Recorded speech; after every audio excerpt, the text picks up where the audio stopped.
આમ તો આ જર્જરિત પણ પોતાના જાજરમાન વખતની યાદી અપાવતી હવેલી છે.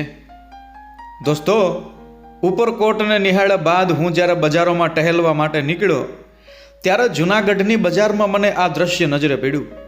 આ તમે જુઓ તો ખરા, કેવા ભવ્ય ભૂતકાળને ભાંખતી આ બધી ઇમારતો આજે પણ આપણને દેખાઈ રહી છે. હવે રજવાડાનો વખત હતો કે નવાબોનો વખત હતો, જે તે સમયે છાતી તાણી અને ઊભેલી આ બધી ઇમારતો, આ બધી હવેલીઓ આજે જર્જરિત થઈ. અરે જર્જરિત થઈ અને એની અંદર ઘણી બધી વેલો ઉગી નીકળી છે, નાના મોટા ઘાસ કે નાના મોટા વૃક્ષો પણ ઉગી નીકળ્યા છે. પરંતુ આ હવેલી જે છે એ ખરેખર વિશેષ રૂપે સુંદર લાગે છે. ઘણી બધી ખળભળી ઉઠી, ઘણી બધી ભાંગી તૂટી, પરંતુ પોતાના વર્તમાન સમયને આજે પણ જાણે ઉજાગર કરતી છાતી તાણીને ઊભી હોય એવું આપણને લાગે. જોકે જૂનાગઢની બજારોમાં આપણે નીકળીએ એટલે ભાઈ રજવાડી ઠાઠ રજૂ થતો જરૂર ને જરૂર દેખાય. ત્યારે આ ઇમારતને હું જોઈ રહ્યો છું.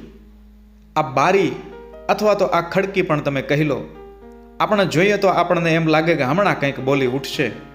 દોસ્તો, આપણે એક નજર કરવાની જ વાર હોય છે, બાકી બધી જગ્યાએ શબ્દો તો અપાર હોય છે. આ દ્રશ્ય તમે જોઈ રહ્યા છો.